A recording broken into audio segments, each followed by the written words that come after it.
Повеќедневните врнежи се добре дојдени за посевите во Струмичко. Агрономите велат дека ваквиот дожд во овој регион со наврнати 60 литри на метар кубен е полезен за почвата, а не е преобилен за да предизвика гниење или уништување на родот. Особено ќе биде корисен за културите на отворено.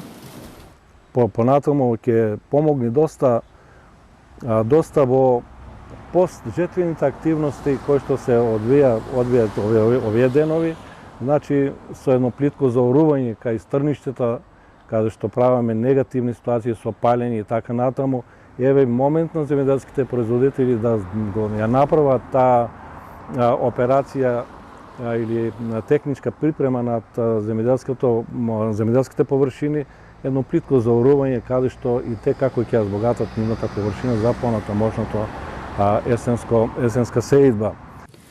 Врнежите се добри и за повеќе годишните насади, овошките и лозјето. Сепак проблеми можат да настанат поради големата разлика што се појавува помеѓу дневните и ноќните температури.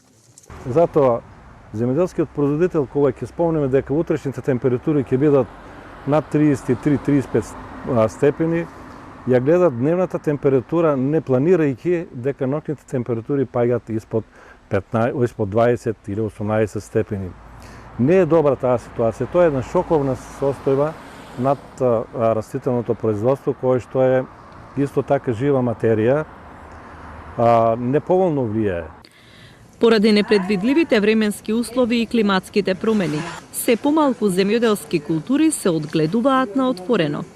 Инвестирањето во заштитни мрежи и пластеници е едно од нужните вложувања во македонското современо земјоделство.